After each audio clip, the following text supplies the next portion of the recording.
आशीष पटेल साहब, हमारे साथ आए राजेश सागर साहब, कामरान साहब, मंच पर बैठे सभी सम्मानित लोग और सामने खड़े नौजवान साथियों। दरअसल हमको एक मीटिंग में बदायूं भी जाना है, इसलिए कम वक्त में अपनी बात कहकर आपके बीच जाएंगे। ये चुनाव तुम्हारे 5 साल का मुस्तकबिल तय करता है। तुम्हारी जिंदगी की परेशानियां, तुम्हारे बच्चों का भविष्य, ये तय तो अल्लाह करता है, लेकिन तुम्हारे इलाके का एमएलए अगर अच्छा हो तो अल्लाह उसको जरिया बना देता है। इनके वालिद साहब ने इस इलाके की खिदमत की है, हमारे अच्छे दोस्त भी हुआ करते थे और आज मैं बहुत जल्द में तुमको, खास तौर से मुसलमानों, तुम एक ऐसी कौम हुआ करते थे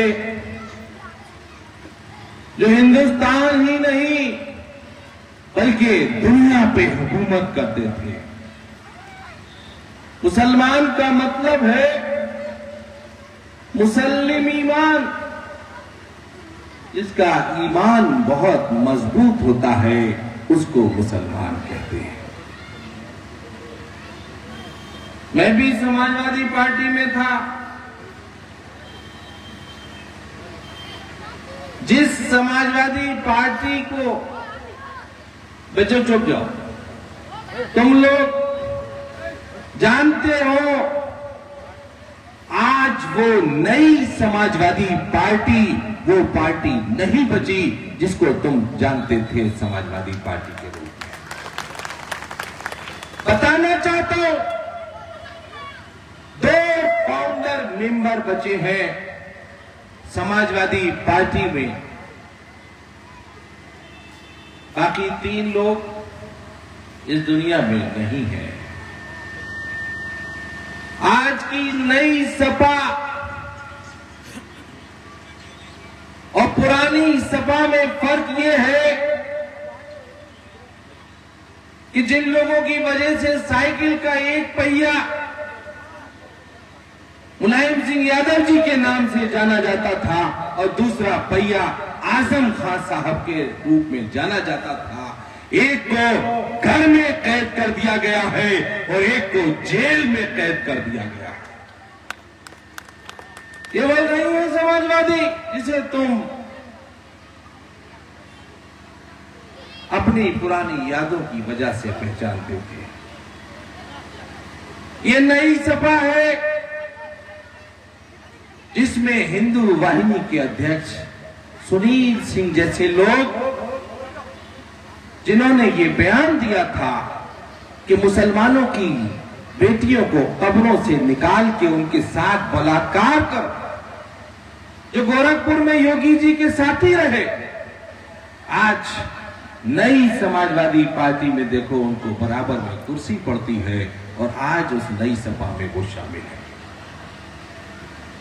अगर पहले कोई अच्छा करेगा तो उसे इनाम दिया जाता है, लेकिन जब कोई शख्स आपके साथ बुरा करता है तो उसको सजा दी जाती है। ऐसा नहीं है कि पहले अच्छे काम किए हो और बाद में दुश्मनों को अगर गले लगा लिया गया हो तो उस अच्छाई का इनाम भी तुम इनाम के तौर पे दोगे और बुराई का इनाम भी अगर तुम सजा के बजाय इनाम के तौर पे दोगे तो याद रखना मुसलमानों, तुम्हारा मुस्तकबिल और तुम्हारे बच्चों का मुस्तकबिल खत्म हो जाएगा। ज़ियाउल हक जैसे सीओ, पहले तो तुम्हारी कौम में लोग क्लर्क नहीं बन पाते, सिपाही बनना मुश्किल है, दरोगा बनना मुश्किल है, कोतवाल बनना उससे भी मुश्किल है और सीओ बनना उससे भी मुश्किल। मैं एमएलए था जब जियाउल हक की गोली मारकर हत्या कर दी गई थी। आज उसके कातिल को समाजवादी पार्टी ने टिकट दिया है। यह है नई समाजवादी। आज चलो सहारनपुर से स्टार्ट करो। जो तुम्हारे पुराने मजबूत मुसलमान नेता हुआ करते थे उनको सबके को किनारे कर दिया गया। ये नई सपा है, इसमें मुसलमान सफा है और बड़ों का नाश है। बड़ों का हाथ नहीं है, नाश। जितने पहले के मुसलमान नेता, ऐसा नहीं है कि आशीष पटेल जी को खाली मुसलमान मिलेंगे तो ये जीतेंगे, इनको हिंदू भी मिलेंगे। हमें भी सेकुलर हिंदू जो हमसे प्यार करते हैं वो हमारे चुनाव में साथी रहते हैं। कोई एक बिरादरी किसी को चुनाव नहीं जिता सकती। मुसलमानों से खास तौर से कहने आया हूं कि आशीष पटेल साहब को अगर तुम अपना वोट दे दोगे तो ये भारी मतों से जीत सकते हैं। और आज वो शख्स जो कल तक बहुजन समाज में हुआ करते थे, आज वही शख्स तुमसे समाजवादी क्या नकाब लेकर आए। जाटव समाज से सीखो जाटव समाज से। याद रखना, जिंदगी में दो चीजें होती हैं, एक वजूद और जीत दूसरी चीज। तुम लोग जीत के पीछे भागते भागते अपना वजूद खो बैठे हो। याद रखना मुसलमानों, जिस दिन तुमने वजूद सीखना शुरू कर दिया उस दिन जीत तुम्हारे कदमों में अपना सर झुका देगी। सीखो जाटव समाज से। कैंडिडेट कोई भी हो, इन्हें मतलब नहीं होता है, इन्हें मतलब होता है अपने नेता से। इससे क्या होता है, इनका कैंडिडेट जीते या न जीते, लेकिन इनकी परसेंटेज पता चलती है कि उत्तर प्रदेश में कितना वोट इनकी पार्टी को पड़ा, इनकी मुट्ठी को पड़ा है। ये बंद के वोट देते हैं और उसी परसेंटेज से इनके नेता की चुनाव के बाद सीटें तय नहीं होती हैं। इनका वोट तय होता है कि कितना वोट इनको पड़ा और उसी परसेंटेज से इनके नेता की लखनऊ और दिल्ली में इज्जत होती। सीखो, मुट्ठी बांधो। तुम लोग बादशाह रहे हो। 711 से लेकर 1857 तक तुम्हारे बादशाह हुआ करते थे। मोहम्मद बिन कासिम से लेके बहादुर शाह जफर तक 900 साल तुमने हुकूमत की थी और आज 7% लोग, तुम 20% लोगों पे हुकूमत करने चले हैं और तुम्हारी ही कौम के नेताओं को दरकिनार करना चाहते हैं, तुम्हारा वोट लेना चाहते हैं, लेकिन तुम्हारे नेताओं को दरकिनार करके वोट लेना चाहते हैं। बताओ, हमारी बात समझ में आई कि नहीं आई? हमारी बात समझ में आई? ये नई सपा को छोड़ो और ये आशीष पटेल को हमें यकीन दिलाओ कि आशीष पटेल को ज्यादा से ज्यादा वोट देकर इस इलाके का विधायक बनाओगे, तब हमारा यहाँ आना कामयाब होगा। हाथ उठा के बताओ, अगर फुसलाओगे, टाइम कम है, लेकिन याद रखना, अपना मुस्तकबिल देखना है तो तुम्हें कोई पार्टी का बड़ा नेता नहीं मिलेगा लखनऊ में, तुम्हें अपने इलाके का विधायक ही मिलेगा। अजान हो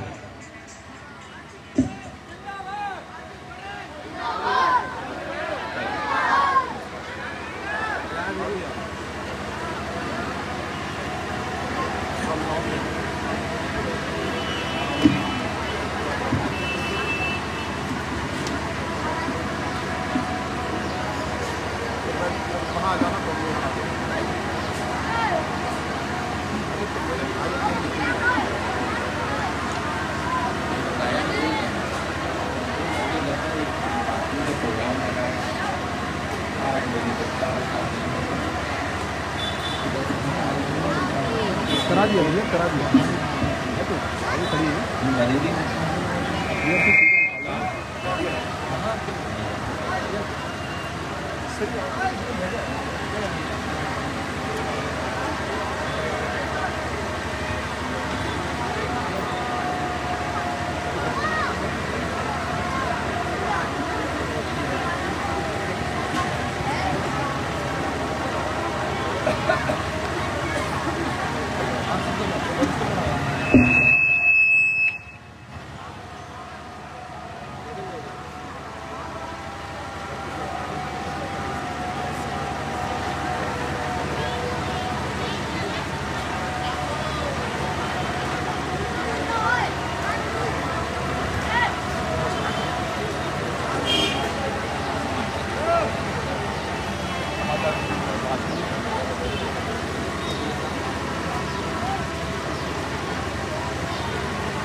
हो गई अजान हो गई? जी जी।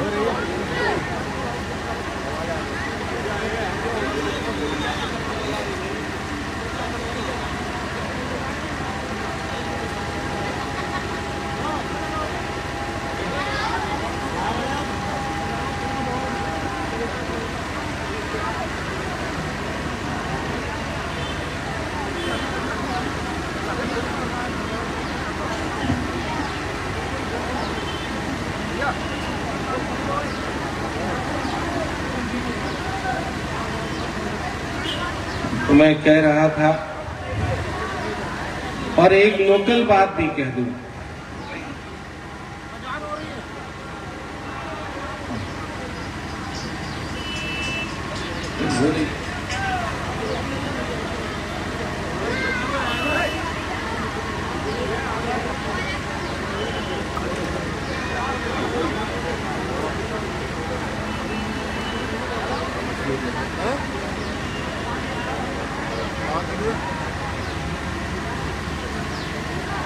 अच्छा अच्छा अच्छा।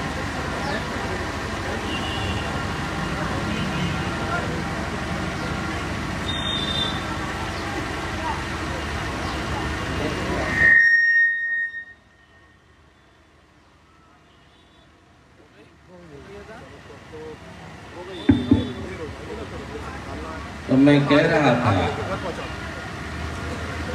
कि अपने बच्चों का मुस्तकबिल सियासी एतबार से अगर चाहते हो कि तुम्हारे इलाके से तुम्हारा विधायक बने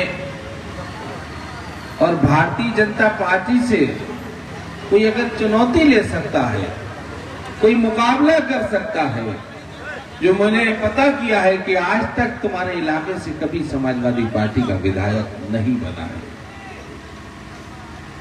मुसलमान भाइयों, इनकी बिरादरी इनके साथ है, दलित समाज का वोट इनके साथ है और मुसलमान भाइयों का भी वोट अगर इनके साथ हो गया तो 3 बिरादरियां जब हो जाती हैं तो 10% फ्लोटिंग वोट हर मजहब हर बिरादरी का इनको मिलेगा।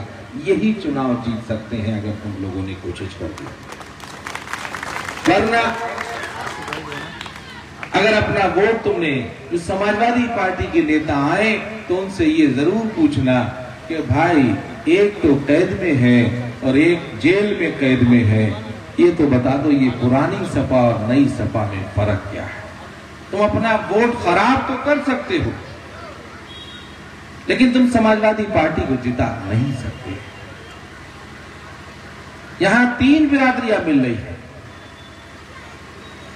मैं बदायूं से चल के इसीलिए तुम्हें समझाने आया हूं।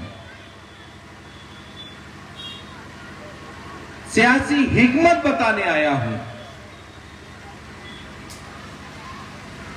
मुझे सियासत का तजर्बा इसलिए है कि मैं तुम्हारी बहुत मजबूत आवाज बनता हूं। मेरे बड़े बड़े जो दुश्मन हैं वो इसी वजह से हैं कि मैंने तुम्हारी हिमायत करते वक्त ये नहीं देखा कभी जिंदगी में कि सामने कितना बड़ा नेता खड़ा है, चाहे कितना ही बड़ा। इसलिए मैं पूरे उत्तर प्रदेश में निकला हूं नई सपा और पुरानी सपा का फर्क बताने लगा।